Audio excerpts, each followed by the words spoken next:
Minnesota has won 16 of 18 games and put itself in the conversation for hosting an NCAA Tournament regional after a weekend sweep of nationally ranked Indiana.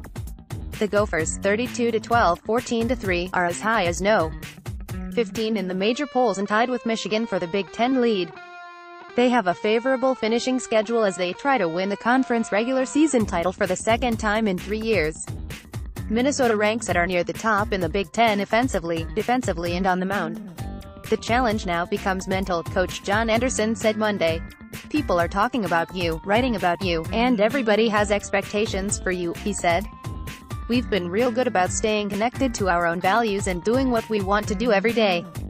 That's what will be interesting down the stretch here, to see if we can stay connected. If we get connected to the scoreboard and standings and regionals, it's going to take away from the focus that needs to be on our play. The Gophers took down the top pitching team in the Big Ten in Indiana, winning the first 2 games by a combined 13-2 and completing the sweep with a 7-6 win in 10 innings. Shortstop Taron Vavra was 6 for 7 with 2 home runs, a double and 5 RBIs against the Hoosiers. He is batting .405 after overcoming back problems that bothered him the last 2 years. Freshman Patrick Fredrickson, who allowed 2 hits over 7 innings on Saturday, is 7-0 with a 1.44 ERA in a team-leading 68 2/3 innings.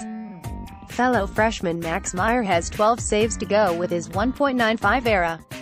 Our young pitching staff has performed at a level you could not have predicted, Anderson said. The April weather tested the Gophers.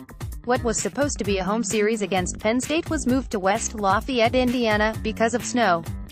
Snow cover on Siebert Field forced the first 2 games of the home series against Iowa to be played at Target Field. The games against Indiana marked the first complete series Minnesota has played at Siebert. Anderson likes the demeanor of his players, given the resolve they've showed during the harsh spring. They've been eager to play wherever they've been told to go, he said. They've walked the talk pretty much every single day, he said.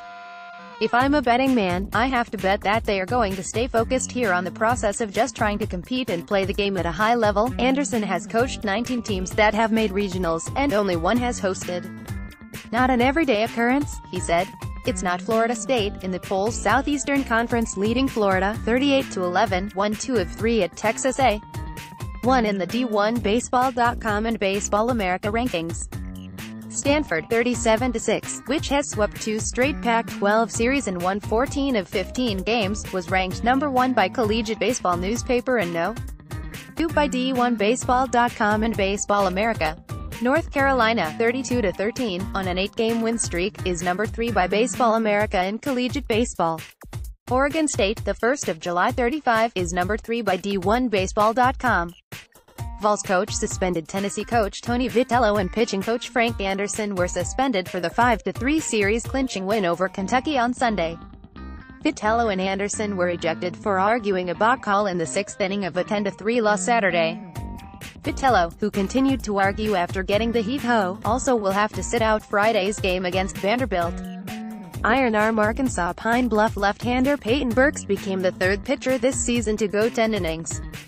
Burks threw 144 pitches Sunday in a 6-2 win over Prairie View A.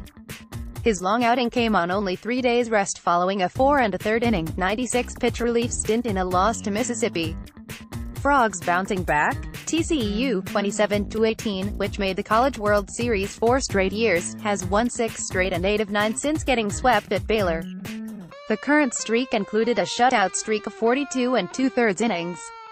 On the double, Lehigh set a national season high with 13 doubles in a 27-2 victory over winless St. Peter's last Wednesday. Ryan Malloy had 3 doubles and 9 of his teammates each had at least 1.